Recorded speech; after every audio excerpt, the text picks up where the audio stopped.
Hey guys, welcome back. It's Jen, and today I'm going to show you how to make this adorable teddy bear cake. I use chocolate frosting for this, but you can do another flavor and color if you'd like. If you don't know how to bake a cake or frost a cake, you can go ahead and check out my tutorials. And you don't have to start with a smooth cake if you're not ready for that. You could check out my how to frost a rustic cake.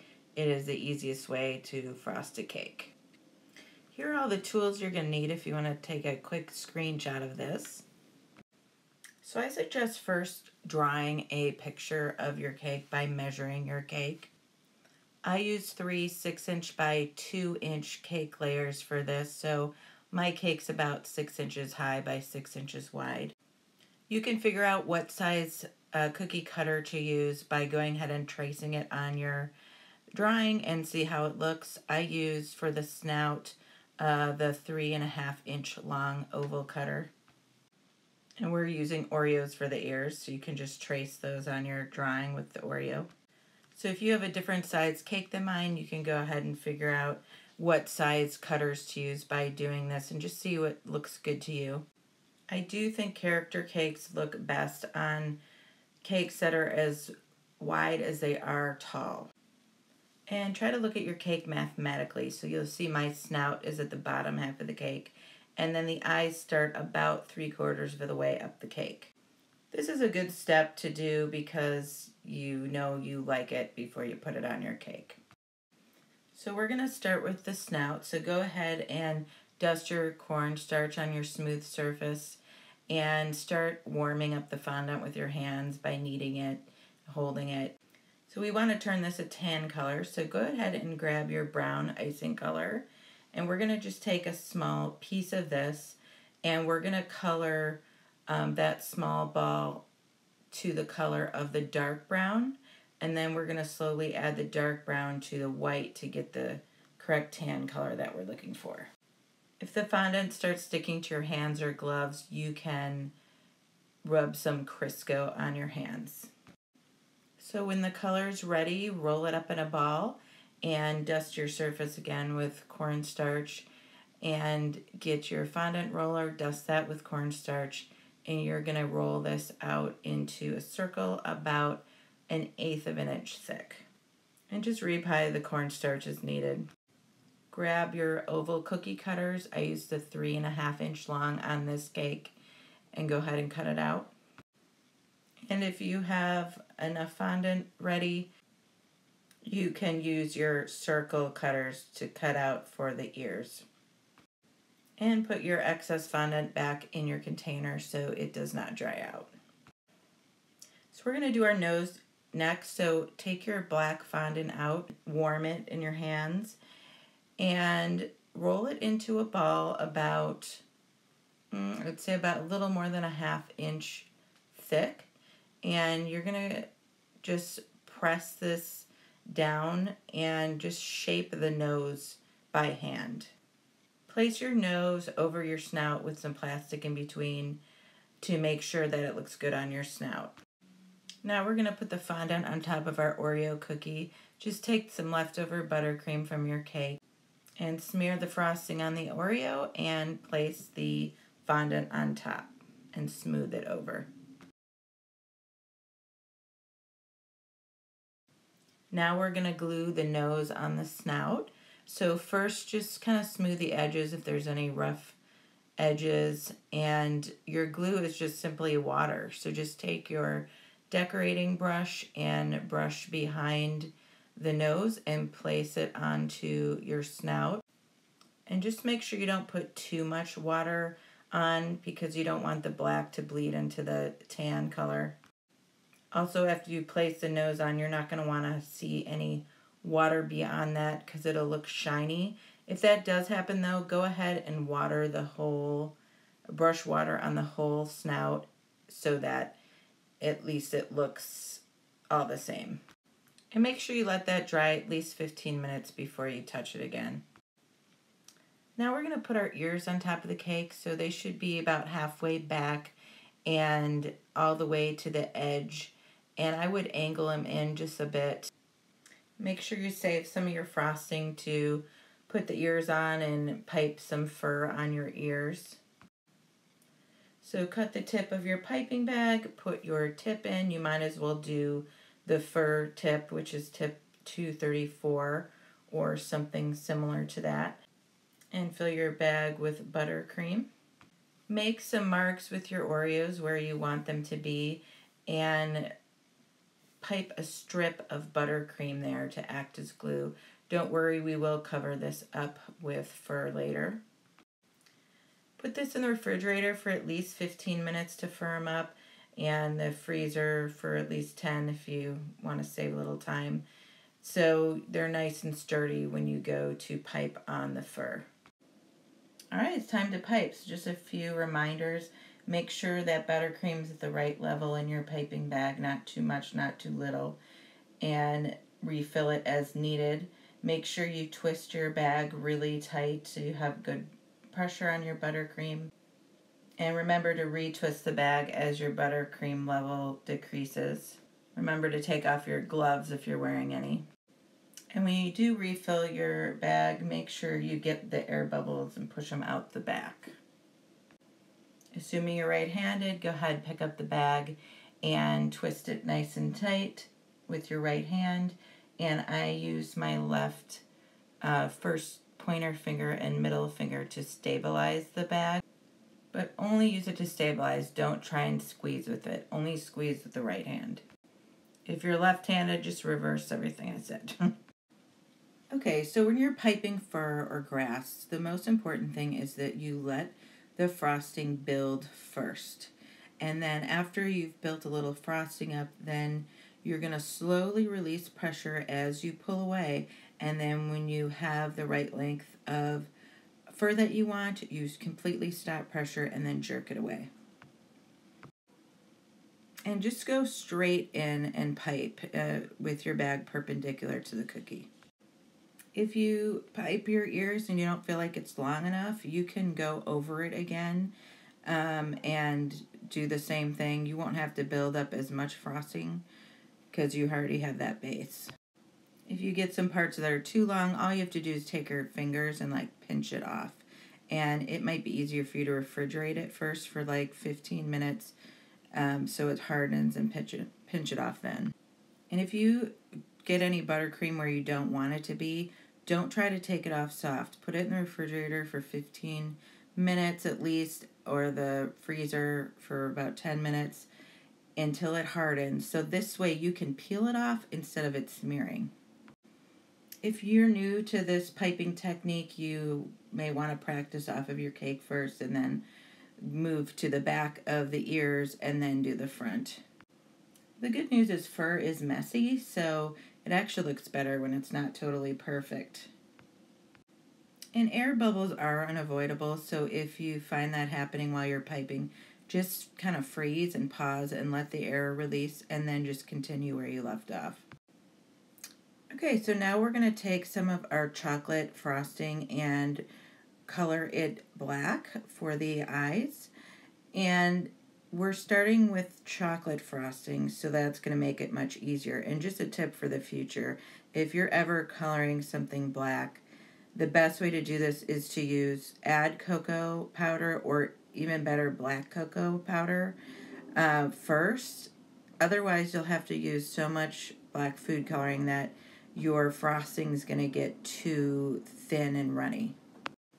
So just keep adding icing color until it's almost to the black you want it. I say almost because the frosting is going to oxidize and it will darken. So if you wait like 10 minutes, you're going to see your frosting darken. So do it to where you think and then let it sit for 10 minutes. If it's not as dark of a black as you want it, then you can go ahead and add some more. If you added cocoa to your frosting, after you get it to the color that you want with your icing color, check the consistency of the frosting. It might be too dry for piping, so then you're going to want to add a little bit of milk. Don't do this till the end though, because your icing color may get it to the correct consistency. But if it doesn't, go ahead and add the milk, and then you might have to add a little more icing color to get it to the black you want.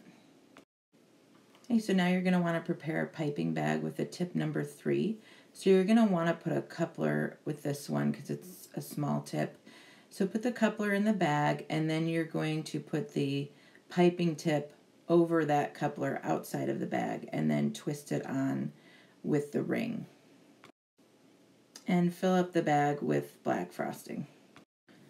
So I like to draw the mouth on a piece of parchment paper and just make sure it looks good over the snout.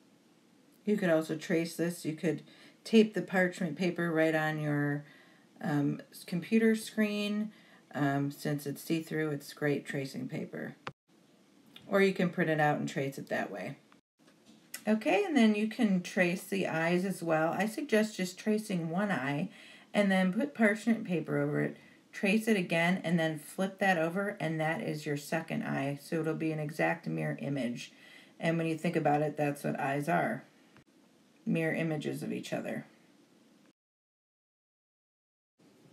And you can practice piping this a few times if you'd like before you put it on the cake, especially since you're going to be piping on the side of your cake. It's even harder to do because gravity's working against you. So tighten your bag nice and tight so you have good pressure, and you're going to want to just pipe straight up and down, applying pressure as you would drawing.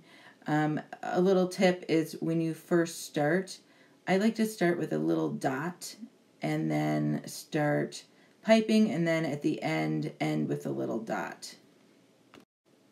I like to start with a dot because then you know that your buttercream is sticking to the cake before you start drawing your eye. And I like to do an odd dot at the end as well because it's easier to release your bag from the cake after you do that. And check the consistency of your frosting here. If you find that your frosting keeps breaking halfway through your drawing, either you're not applying enough pressure, or it could be that your buttercream's too dry and you're going to want to add a little bit of milk. Also, make sure you're not piping too fast, especially if you're going faster than your buttercream can come out. And make sure you're not piping with your wrist. You're going to want to keep your wrist totally straight and move your entire arm. You can practice piping your mouth too. Something else you can do is you can put the parchment paper over your fondant and poke some holes in it, so you kind of make like a connect the dots sort of thing.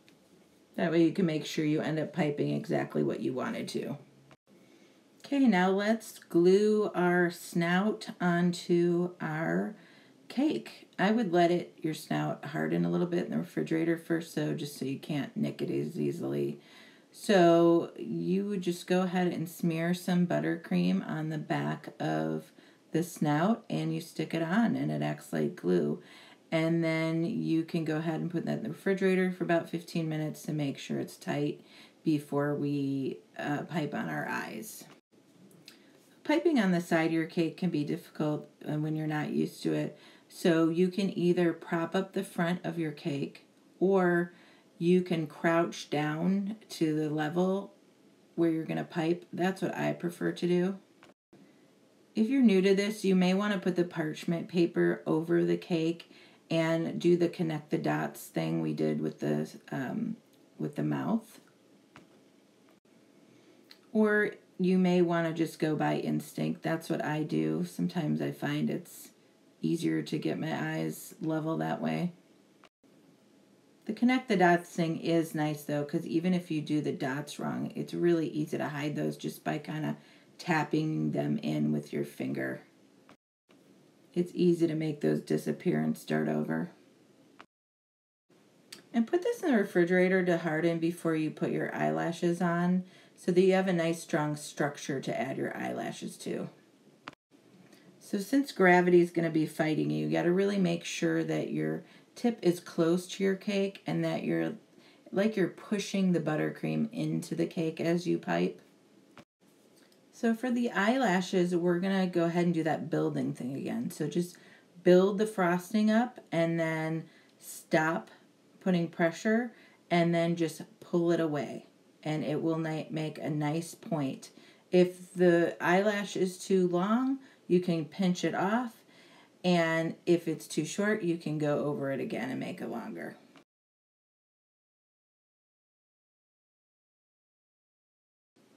Now, remember, we're going to want to be pulling straight down because our eyelash point we want to be downward.